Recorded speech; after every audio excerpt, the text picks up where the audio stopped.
రసహృదయులైన మిత్రులందరికీ కూడా నమస్కారం. ఇవాళ మనం డాక్టర్ కేశవరెడ్డి గారు రచించిన అడవిని జయించాడు అనే నవలికను గురించి 8వ రోజు ఈరోజు మనం చెప్పుకుంటున్నాం. ఇదే చివరి రోజు. ఇంతవరకు జరిగిన కథ, ఊరి చివర గుడిసెలో ఉంటూ పందుల్ని పెంచుకుంటూ ఉండే ముసలివాడు ఒక రోజున ఈతకు వచ్చిన తన సుక్కపంది మేతకు వెళ్ళి అది బాట తప్పి అడవిలో ఎక్కడో ఈనతానికి ఒక పొదని ఆసరాగా చేసుకుని అక్కడికి చేరింది. దాన్ని అన్వేషిస్తూ ముసలివాడు అడవంతా గాలించాడు. అర్ధరాత్రి వెన్నెల్లో చివరికి చుక్కపంది ఆచూకీని కనుక్కొని అక్కడికి చేరేసరికి చుక్కపంది 10 పిల్లల్ని పెట్టడము, ఆ 10 పిల్లల్ని సంరక్షించేందుకు దగ్గరలోకి అతనికి వెళ్ళగానే చుక్కపంది అతని మీద దాడి చేయటము, ఆ దాడిలో ముసలివాడు గాయపడి పక్కనే ఉన్న సుంక్రేస చెట్టు కొమ్మలనెక్కి ప్రాణాన్ని రక్షించుకోవటము, సుక్కపంది పిల్లల్ని తినటానికి నక్కలు దాడి చేయటము, ఆ దాడిలో 3 నక్కలు చనిపోవటము, తర్వాత మళ్ళా నక్కల గుంపు మరొకసారి వచ్చి దాడి చేయబోగా ముసలివాడు గత్యంతరం లేని పరిస్థితిలో చుక్కపందిని కూడా చంపవలసి వస్తుంది. చంపిన తర్వాత 2 పిల్లల్ని నక్కలు ఎత్తుకుపోగా మిగిలిన 8 పిల్లల్ని ఒక బుట్టలో ఎత్తుకొని బయలుదేరతాడు. అక్కడి వరకు నిన్నటి కథ. ఇప్పుడు ముగింపు కథలోకి వస్తున్నాము. 20వ అధ్యాయం. సలుగులు కలత చెంది ఉన్నట్లు కీచుకీచుమనడం ప్రారంభించాయి. ఇంకెంతసేపు లేండ్రా, కన్ను మూసి తెరిసేలోగా గుడిసె చేర్చేస్తా అనుకుంటూ అతడు నడవసాగాడు. ఆకాశం మీద పలమటవాలున ఉన్న చంద్రుడు కలుగజేసిన తన నీడను తొక్కుకుంటూ సుదూరంగా నడిచే కొండల సహాయంతోనూ నక్షత్రాల సహాయంతోనూ దిక్కుల్ని తెలుసుకుంటూ అతడు సాగుతున్నాడు. నెత్తి మీద ఉన్న గంపలోని గానుగాకుల మీద ఉన్న సలుగులు అవిరామంగా కదులుతూ ఉండగా వానచినుకులు పడుతున్నట్లు చప్పుడవుతున్నది. తాను అడవిలోకి వచ్చేటప్పటికంటే ఈ తిరుగు ప్రయాణం వేగంగా సాగుతున్నట్లు ముసలివానికి అనిపిస్తుంది. ఇప్పుడు గుహలను వెతకనవసరం లేదు, పొదలను ఈటుతో బాధనవసరం లేదు, హూచ్ హూచ్ అని అరవనవసరం లేదు. కాలిబాట వెంబడి నడవడం ఒక్కటే ఇప్పుడు అతని పని. అలా జాముసేపు నడిచాక తాను అనవసరంగా కాలయాపన జరుపుతున్నట్లు అతనికి అనిపించింది. అతడు కాలిబాటను వదిలిపెట్టి మైదానాలకు అడ్డంగాను లోయలకు అడ్డంగాను పడి తూర్పు దిక్కుగా నడవసాగాడు. కళ్లతో ఆకాశాన్ని గమనిస్తూ చెవులతో సలుగుల అలికిడిని వింటూ అతడు వడివడిగా నడుస్తున్నాడు. క్రమంగా రాత్రి గడిచింది. చంద్రుడు అస్తమించి పడమటి కొండల వెనక గ్రుంకాడు. మరికొంతసేపటికి విశ్వోదయమై తూర్పు ఆకాశం ఎర్రనయ్యింది. నడుస్తున్న ముసలివాడు వీపు మీద ఎవరో చరిచినట్లుగా హఠాత్తుగా ఆగిపోయాడు. అతడు గమనించలేదు కానీ చాలాసేపటి నుండి గంపలో నుండి సలుగుల అలికిడి వినపడడం లేదు. ఆ ఎరుక కలగగానే అతని తనువు ఆపాదమస్తకం క్షణకాలం జలధరించింది. జలధరిస్తున్న చేతులతో అతడు గంపని కిందకి దించి పెట్టాడు. 8 సలుగులు నిశ్చలంగా పడి ఉన్నాయి. లోతుకు ఈడ్చుకుపోయిన వాటి డొక్కలు బలహీనంగా పైకి కిందకి ఆడుతున్నాయి. మూసుకొని ఉన్న ఉల్లిపొరల వంటి పల్చని కనురెప్పల కింద కనుగుడ్లు అటు ఇటు కదులుతున్నాయి. ఆ గంప మీద ప్రాకుతున్న మృత్యు నీడలను చూసి ముసలివాడు భయ విహల్వుడయ్యాడు. నేను ఈ సలుగుల జీవితాలతో చెలగాటమాడుతున్నాను. పాలు లేకుండా ఇక ఇవి అట్టేసేపు బతకవు. వాటిని నా చేతులారా నేనే చంపుకోబోతున్నాను అనుకున్నాడు అతడు. వణుకుతున్న చేతులతో అతడు గంపను నెత్తి మీద పెట్టుకుని నడవసాగాడు. నడిచే కొద్దీ జబ్బల మీద తొడల మీదను కట్టి ఉన్న పక్కులు ఒక్కొక్కటే విడిపోయి రక్తస్రావం ప్రారంభమైంది. రక్తం బొట్లుగా నేల మీద పడసాగింది. అంతకంతకు ముసలవానికి బలహీనత ముంచుకుని రాసాగింది. నా సంకల్ప బలానికి పరాజయం లేదు. అది అన్ని బలహీనతలను జయిస్తుంది. సలుగులను ప్రాణాలతో గుడిసెకు చేరుస్తాను. అదే నా సంకల్పం అనుకున్నాడు ముసలివాడు. క్రమక్రమంగా అతనికి తాను గంపలో సలుగుల్ని కాక మృత్యుదేవతను మోసుకుపోతున్నట్లు, ఆ మృత్యువు తన ఆత్మస్థైర్యాన్ని, శరీర దారుఢ్యాన్ని హరించి వేస్తున్నట్లు ముసలివానికి అనిపించసాగింది. అతని తల గిర్రును తిరుగుతున్నట్లు, మైకం కమ్ముతున్నట్లు అనిపించింది. అతని ప్రమేయం లేకుండానే అతని నడక ఆగిపోయింది. అతని కళ్ళు చీకట్లు కమ్మాయి. ఆ చీకట్లో అతనికి నీలిరంగు వలయాలు కనిపించాయి. ఆ చీకటిలో అతనికి పిల్లవాని కంఠస్వరం వినిపించింది. రాగిమాను కొమ్మల గుండా గాలి వీచినట్లుగాను, ఏటవాలుగా ఉన్న బండ మీద నీళ్లు ప్రవహించినట్లుగాను ఆ కంఠం వినిపించింది. ఇంచుక సేపటికి మైకం వీడిపోయి చీకటి తొలగింది. ముసలివాడు చుట్టూ చూశాడు. పిల్లవాడు ఎక్కడా కనపడలేదు. అలాంటి అనుభవం నాకు ఇదివరకు ఎన్నడూ కలగలేదు. ఇంతటి అసహాయ స్థితికి నేనెప్పుడూ లోను కాలేదు అనుకుంటూ అతడు నడక ప్రారంభించాడు. తూర్పున కాంతిరేఖలు పుంజుకున్నాయి. గాలి అణగారిపోయి ఉండటం వల్ల వృక్షాలన్నీ మౌనంగా, నిశ్చలంగా నిలుచుని ఉన్నాయి. రాత్రి పొడవున చంద్రుని చల్లదనాన్ని గురలుతూ ఉండిన శిలలు ఒక కొద్దిసేపట్లో ప్రారంభం కానున్న సూర్య తాపానికి ఆయత్తపడుతున్నాయి. ముసలవాని కాళ్ళు తడబడుతున్నాయి. దేహం కంపిస్తుంది. నడక వేగం తగ్గుతున్నది. కానీ నా ప్రయాణం ఆపరాదు. ఇప్పుడు ప్రతి క్షణం ఒక యుగం వలె విలువైనది. నా జీవితం గడియలు ఇంతటి విలువలను ఆపాదించుకోవడం ఇంతకు మునుపు ఎప్పుడు జరగలేదు అనుకున్నాడు అతడు. కానీ అతని శరీరంలోని వివసత్వం అధికమవుతూనే ఉన్నది. అతని సంకల్ప బలాన్ని వమ్ము చేస్తూ అతని నడక ఒక మడుగు చెంత ఆగిపోయింది.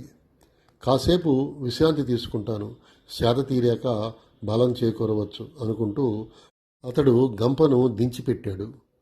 గొంతు, నాలిక ఎండిపోతున్నట్లు అతనికి అనిపించింది. గంప వద్ద నుండి భారంగా 4 అడుగులు వేసి మడుగులోని నీటిని సమీపించాడు. రత్న రాసులను కుప్పతోసుకుంటున్నంత ఆతురతతో నీటిని దోశలతో తీసుకుని తాగాడు. నిర్మలంగా అద్దం వలె ఉండిన నీటి మట్టం అలలమయమై నక్షత్రాలు గజిబిజిగా ఎగరసాగాయి. దాహం తీరాక అతడు నీటి అంచు వద్దనే నత్తగొల్లల మీద మేనువాల్చాడు. బలహీనత నుండి పుట్టిన పరాజయ భారంతోనూ, పరాజయం నుండి పుట్టిన బలహీనతతోనూ అతడు అలా పడుకుని ఉండగా మడుగులోని అలలు క్రమక్రమంగా అణగారిపోయాయి. చుక్కల ప్రతిబింబాలు మళ్ళీ నిశ్చలంగా వెలగసాగాయి. అతడికి కోడిపందాలు జ్ఞాపకానికి వచ్చాయి. నెత్తిరోడుతూ వెనక తొక్కులు తొక్కుతూ ఉండే కోడిపుంజు జ్ఞాపకం వచ్చింది. పందెం కాసిన జోదరులు తొడలు తరుచుకుంటూ పెడబొబ్బులు పెట్టడం జ్ఞాపకం వచ్చింది. ఎద్దు పందాలలో కోడెకు పౌరుషాన్ని పుట్టించడానికి యానాదులు డప్పు వాయించడం జ్ఞాపకం వచ్చింది. ఇప్పుడు నన్నెవరూ ఉత్సాహపరచలేదు. నాకెవరూ పౌరుషాన్ని గరపలేరు. నేను మానసికంగా, శారీరకంగా విపరీతమైన అలసటకి గురయ్యాను. ఇప్పుడు నన్నెవరూ కార్యోన్ముఖిని చేయలేరు అనుకున్నాడు అతడు. నీటి అంచు వద్ద నత్తగొల్లల మీద వెల్లకిలా పడుకుని ఉన్న అతనికి చెట్ల చిటారు కొమ్మలు, నక్షత్రాలు, మేఘాలతో నిండిన ఆకాశము కనిపిస్తున్నాయి. తను సొగాలోల అడవిలో పశువుల కాపరిగా ఉంటున్న రోజులలో జరిగిన ఒక ఉదంతం అతని తలలో మెదిలింది. అతనితో పాటు మరో 3 పశువుల కాపర్లు సొగాలోల అడవిలో ఉండేవాళ్ళు. వాళ్ళ పశువులు అడవి జీవితానికి అలవాటు పడడానికి చాలా నెలలు పట్టింది. వర్షాకాలానికి అలవాటు పడగానే ఎండాకాలం ప్రారంభమయ్యేది. ఎండాకాలానికి అలవాటు పడగానే చలికాలం మొదలయ్యేది. ఇలా ఉండగా ఒక గొల్లవాడు తన పశువుల మందతో వాళ్ళని చేరాడు.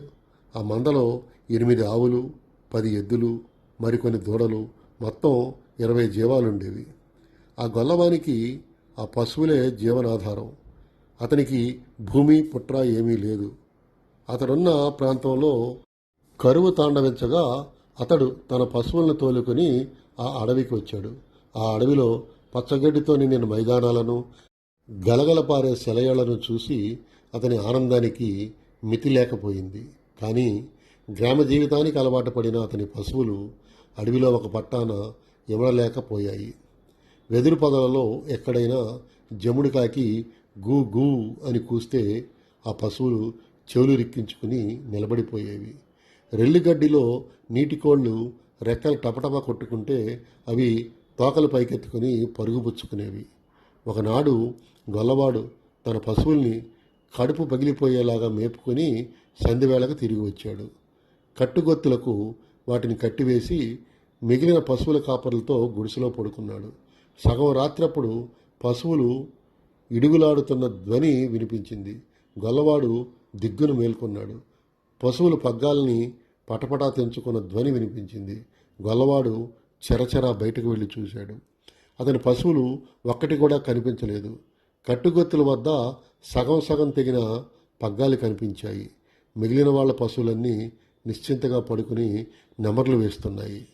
గొల్లవాడి పశువులకు అడవి జీవితం కొత్త గనుక చీకట్లో ఏదో ఆకారాన్ని చూసి గాని శబ్దం విని గాని జడుసుకుని పారిపోయి ఉంటాయని అందరూ నిశ్చయించుకున్నారు.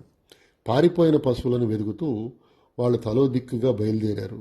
సూర్యుడు పుడుతూ ఉండగా వాళ్ళు రిక్తహస్తాలతో తిరిగి వచ్చారు. కానీ గొల్లవాడు మాత్రం తిరిగి రాలేదు. మరి 2 పగళ్ళు 2 రాత్రుళ్ళు వాళ్ళు గొల్లవాని కోసం వాని పశువుల కోసము అడివంతా గాలించారు. 3వ నాటి ఉదయం వాళ్ళు 2 క్రోసుల దూరాన రాబందులు గుంపులు గుంపులుగా ఆకాశాన్న ఎగురుతూ ఉండటం గమనించారు. ఎలాంటి ఘోరాన్ని చూడవలసి వస్తుందోనని భయపడుతూ వాళ్ళు అటువైపుగా పరిగెత్తారు. ఒక భీకరమైన లోయ మీద రాబందులు ఎగురుతున్నాయి. లోయ అడుగున గొల్లవాని పశువుల కళేబరాలు పడి ఉన్నాయి. లోయ అంచు వెంబడి పశువుల కొమ్ములు గిట్టలు గీరుకుపోయిన చారలు కనిపిస్తున్నాయి. వాళ్ళందరూ లోయలోకి దిగి పశువుల్ని సమీపించారు. దాపున ఉన్న ముష్టి చెట్టు కొమ్మ నుండి గొల్లవాడు తన పై గుడ్డతో ఉరి తీసుకుని వేలాడుతూ ఉండడం చూసి వాళ్ళ గుండెలు అవిసిపోయాయి. దాదాపు 40 ఏండ్ల క్రితం జరిగిన ఈ ఉదంతం ముసలివానికి స్పష్టంగా జ్ఞాపకం రాసాగింది. ఆ దారుణ సంఘటన నాకు ఇప్పుడు ఎందుకు జ్ఞాపకం రావాలి అనుకున్నాడు ముసలివాడు. తానొక విషవలయంలో చిక్కుకున్నట్లు అతనికి అనిపించింది. నా బలం క్షీణించిపోవడంతో నాకు గొల్లవాడి జ్ఞాపకం వస్తున్నాడో లేక గొల్లవాని జ్ఞాపకాలతో నా బలం క్షీణించిపోతున్నదో తెలియకుండా ఉంది అనుకున్నాడు అతడు. గొల్లవాడు ముష్టి చెట్టు నుండి వేలాడుతున్న దృశ్యాన్ని తన మనోపలకం మీద నుండి తుడిచివేయడానికి అన్నట్లు అతడు కళ్ళు మూసుకున్నాడు. మూసుకున్న అతని కళ్ళకు పిల్లవాని ఆకృతి కనపడింది. నీటి మట్టం మీదకొచ్చి తుళ్ళిపడి అలక చేసిన చేపవలే వాడి కేరింతలు కొడుతున్నాడు.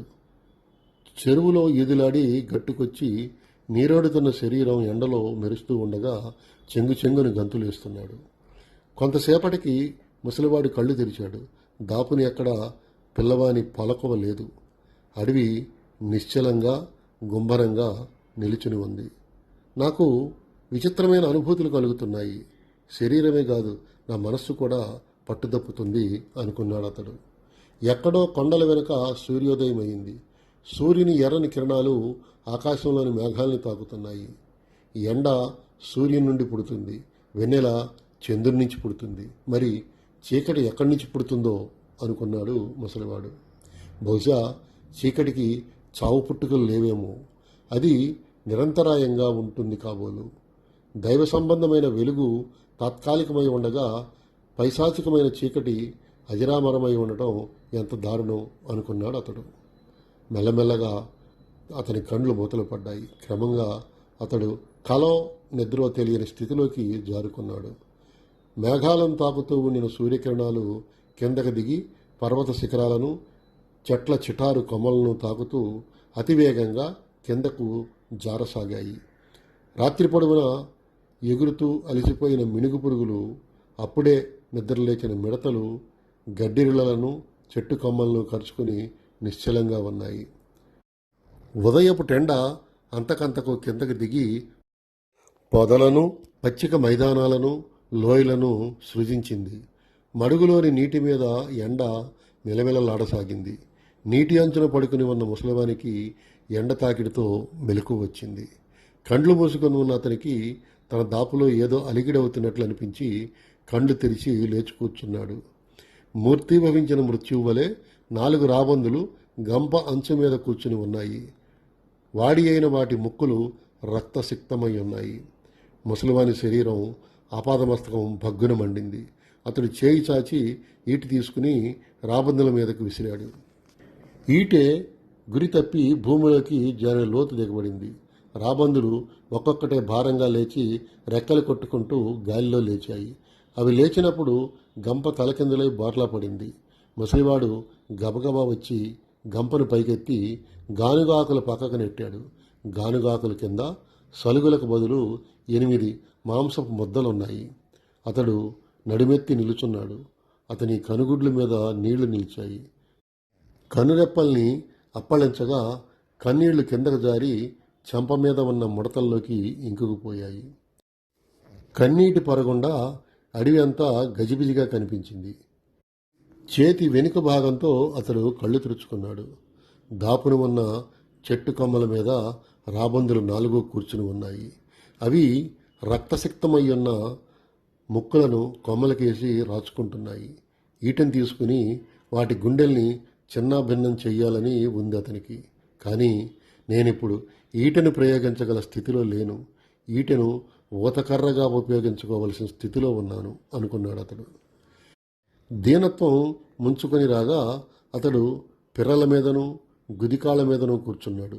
ముంజేతులను మోకాళ్ళ మీద పెట్టుకుని ముంజేతుల మీద నుదిరిని ఉంచుకున్నాడు. యుద్ధం ముగిసింది. నేను పూర్తిగా ఓడిపోయాను అనుకున్నాడు అతడు. ఇంకిప్పుడు 21వ అధ్యాయం. ఆకాశాన్న పొద్దు 2 బార్లు ఎక్కింది. ముసలివాడు ఎడమ చేతిలో కత్తి పట్టుకుని కుడి చేతిలో ఈటెను ఊతకర్రలా పొడుచుకుంటూ భారంగా అడుగులేస్తూ వచ్చి గుడిసెను సమీపించాడు.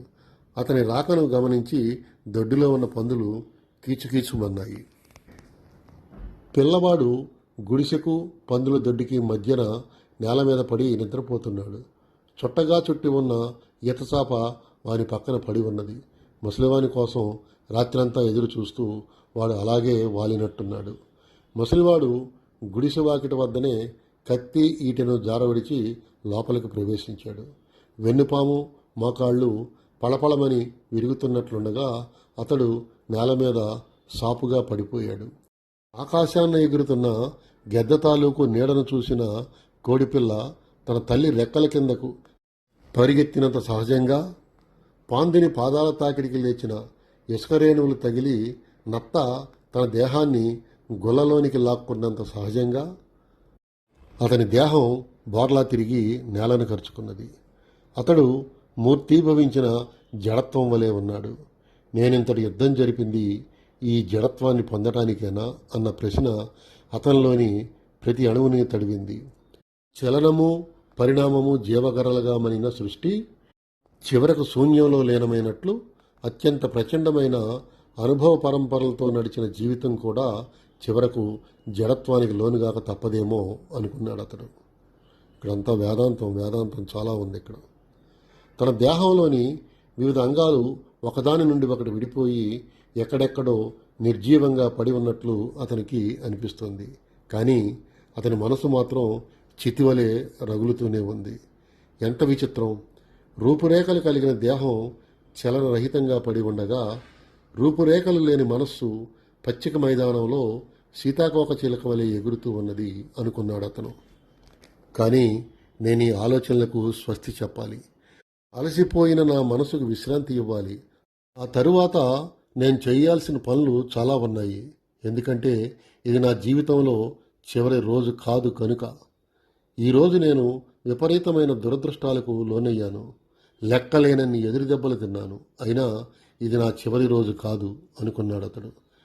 క్రమంగా అతని మనసు కూడా జడత్వాన్ని పొందుతూ నిద్రలోకి జారుకుంది. ఇప్పుడు 22వ అధ్యాయం. గుడిసి పక్కన ఉన్న కణికరాళ్ల బాట వెంబడి 2 ఎడ్ల బండి సాగుతున్నది. చక్రాల గరగరా శబ్దానికి పిల్లవాడు మేలుకొని లేచి కూర్చున్నాడు. ఎవరో తట్టి లేపినట్లుగా వాడు ఒళ్ళు విరుచుకోకుండా కళ్ళు నిలుముకోకుండా బిత్తరపోతున్నట్లు నలుదిక్కులు చూశాడు. గుడిసె వాకిలి వద్ద కత్తె ఈటే కనిపించాయి.